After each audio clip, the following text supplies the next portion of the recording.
حضرت جناب سیدنا سری سختی رحمت اللہ علیہ فرماتے میرا دل سخت ہو گیا تھا، میں بڑا پریشان رہتا تھا۔ حضرت معروف کرخی رحمت اللہ علیہ کی بارگاہ میں کئی دفعہ عرض کی، میں نے کہا بابا میں اس کا کیا کروں، یہ سخت ہو گیا، مہینوں ہو گئے یہ اللہ کے خوف میں نہیں رویا، سالوں بیت گئے حضور کی نعت سن کے نہیں رویا، اب تو کتنا وقت گزر گیا ہے، اسے مدینے جانے کے لیے بھی رونا نہیں آتا، حضور یہ سخت ہو گیا ہے، کوئی رحمت کی نظر ہو، خشکی سی آ گئی ہے، عجیب سی میل چڑھ گئی ہے۔ فرماتے کئی دفعہ میں نے خواہش کا اظہار کیا۔ ایک دن نا عید کا دن تھا تو حضرت معروف کرخی نے ایک چھوٹا سا بچہ انگلی کے ساتھ لگایا ہوا تھا، تو حضرت آ رہے تھے تو میں نے کہا حضور آپ کدھر سے آ رہے ہیں، یہ بچہ کون ہے؟ فرمانے لگے یتیم ہے۔ سارے بچے عید والے دن اخروٹ کے ساتھ کھیل رہے تھے، بیچارے کے پاس اخروٹ کوئی نہیں، تو حضور آپ کیا کریں گے؟ تو حضرت معروف کرخی کہنے لگے پیسے تو میرے پاس بھی کوئی نہیں اخروٹ خرید کے دینے کے، میں یہاں سے کھجوروں کی گٹھلیاں چنوں گا، وہ گٹھلیاں بازار میں بک جاتی ہیں، میں یہ گلیوں سے گٹھلیاں چنوں گا اور چن کے میں نے کہیں بیچوں گا، اور جب میں انہیں بیچوں گا تو پھر یتیم کے لیے 2-4 اخروٹ خریدنے کے قابل ہوں گا، پھر میں اسے اخروٹ خرید کے دوں گا۔ پتہ نہیں کہاں کی بات سنا رہا ہوں میں آپ کو، اور پتہ نہیں کہاں کا ذکر کر رہے ہیں بابا جی۔ بچہ یتیم ہے، بچے اخروٹ سے کھیل رہے تھے، اس کے پاس اخروٹ کوئی نہیں۔ بابا آج کا پیر تو معرفت کی بات کرتا ہے، تو یتیم کے لیے گٹھلیاں چننے چلا ہے۔ آج کا پیر تو کہتا ہے میں اسی والے کمرے میں بیٹھ کے تمہیں بڑا عرش کے اعلیٰ کی بات بتاؤں گا، یتیم کے لیے گٹھلیاں چننا، مدرسے کے طلباء کی نوکری کرنا، یتیموں کا، غریبوں کا، ان مجبوروں کا خیال کرنا، یہ تو رواج ہی نہیں ہے آج کا۔ بابا تو کیا کہانی سنا رہا ہے؟ تو حضرت معروف کرخی کہنے لگے گٹھلیاں چنوں گا، پھر انہیں بیچوں گا، پھر جب کچھ پیسے ملیں گے نا تو میں اسے اخروٹ خرید کے دوں گا، اور فرمانے لگے جب یہ اخروٹ سے کھیل کر ہنسے گا نا تو اللہ میرے دل کو سکون عطا فرمائے گا۔ میں گٹھلیاں چننے جا رہا ہوں، میں مزدوری کرنے، تیری تلاش میں پھرا میں جنگل، پہاڑ اور دشت میں۔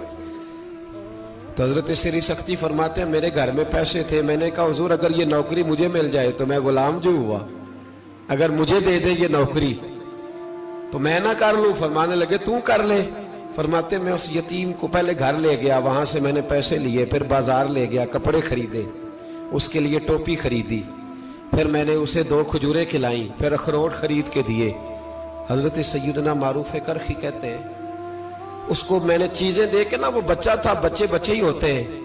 میں نے جب اسے اخروٹ دیے تو وہ دوڑنے لگا، میں بھی ہلکا ہلکا پیچھے چلنے لگا۔ فرماتے ہیں وہ جا کے بچوں کے گروہ میں مل گیا، وہاں درجنوں 20 بچے کھیل رہے تھے، وہ مل گیا، وہ کھیلتا رہا۔ آپ فرماتے لوگوں اس دن میرے رب نے میرے دل کو اپنے قرب کی لذت بھی عطا کی، اور میرا دل تھا میرے سینے پر ساری رات، تھا میرے سینے میں میرا دل، پر ساری رات میرے نبی کے قدموں کا طواف کرتا رہا ہے۔ اب نہ لگ گیا ہے، پاک ہوئے تے پاک بھی ملدا ہے، اے بنا پاکوں پاک نہیں ملدا۔ سادے وجود نو تون دے نالوں اکو تولا ٹکڑا دل دا، دل لگا کے، دل لگ جائے تو پھر وہ لگ جاتا ہے۔ آپ یقین کریں لگتا ہے تو مزہ دیتا ہے، اور جب تک لگتا نہیں پھر کوئی بھی کیف سرور حاصل۔ امام زین العابدین رضی اللہ تعالیٰ عنہ مولا علی شیر خدا کے پوتے، امام حسین کے صاحبزادے،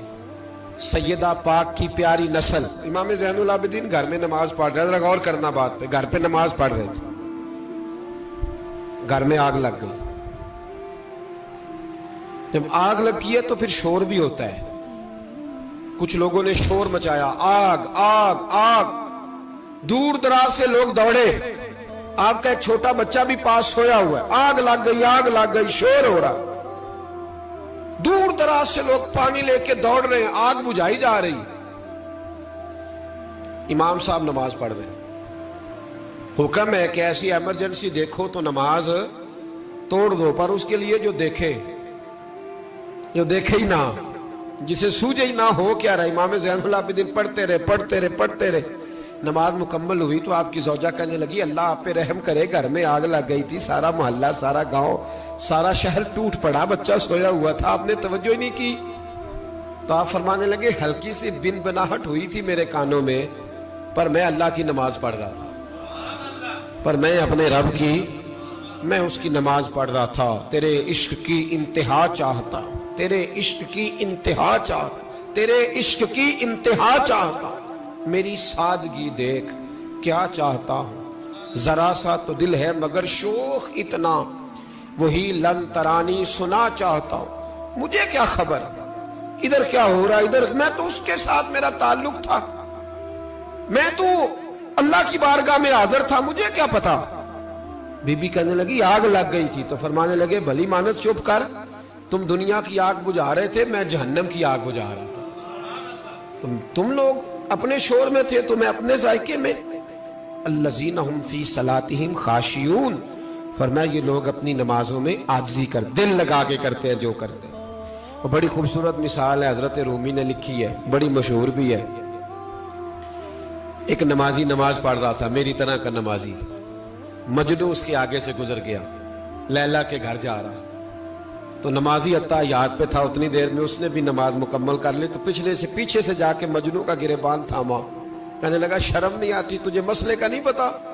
نمازی کے آگے سے نہیں گزرنا چاہیے؟ تو کہنے لگا یار معاف کر دو، مجنو کہنے لگا معاف کر دو، غلطی ہو گئی، حالانکہ شہزادہ تھا، پر معافیاں کیوں مانگ رہا ہے؟ اس لیے کہ کسی سے دل جو لگ گیا ہے، عاجزی آ گئی، ان کے چل یار معاف کر دے، تیری مہربانی، نمازی ناراض نہ ہو جائے، نمازی بڑے ڈاڈے ہوتے ہیں، کئی دفعہ بڑے سخت ہوتے ہیں، نمازی تھا بڑا پکا، تو وہ کہنے لگا نہیں، نماز خراب کر دی تو نے، تجھے پتہ نہیں آگے سے نہیں گزرنا چاہیے، اور ویسے بھی زمانے کا رواج ہے، جو معافی مانگ لے لوگ سمجھتے ہیں بزدل ہے، یہ بھی بڑا مسئلہ ہے۔ آپ تھوڑا سا کہہ دیں کہ جب دیکھی جائے گی جو ہوگی، لوگ سمجھتے ہیں نہیں ہے دم کم، معافی مانگ لے سامنے والا بگڑ جاتا ہے، الا ماشاءاللہ، لیکن اس کا مطلب یہ نہیں کہ ہم معذرت کرنی چھوڑ دیں، وہ اگر بری عادت پہ ہے تو ہم نے اپنی اچھی عادت کو قائم رکھنا ہے، تو کہا جناب معاف کر دے، تو نمازی کہنے لگا نہیں تجھے عقل نہیں ہے، نمازی کے آگے سے نہیں گزرنا چاہیے۔ پھر مجنون نے بڑی بات کر دی، پھر ایک عاشق نے عاشقوں والا جملہ بولا، پھر ایک محبت کرنے والے نے بڑی بات کی، کہنے لگا یار نمازی میں تو معافی مانگ رہا ہوں تو نہیں دے رہا، چل ایک سوال کا جواب ہی دے دے کہ میں تو عورت کے عشق میں جا رہا تھا، مجھے تو نظر نہیں آیا کہ تو نماز پڑھ رہا ہے، میں تو بی بی کے عشق میں تھا، مجھے تو نظر نہیں آیا، تو بتا تو رب کے عشق میں تھا، تو مجھے کیسے دیکھ رہا تھا، میں تجھے کیسے نظر آیا، حالانکہ تو اللہ کے عشق میں کھڑا تھا، مالک حقیقی کی محبت میں تیری میرے اوپر نظر کیسے پڑ گئی، میں تو عورت کے عشق میں تھا۔ اب نمازی صاحب شرمندہ ہو گئے، مجنو کہنے لگا آج کے بعد جب رب کی بارگاہ میں کھڑے ہونا نا تو والذین آمنوا اشد حبا للہ، پھر نماز کے لیے نہیں، اس کے پیار میں بھی کھڑے ہونا، دل لگا کے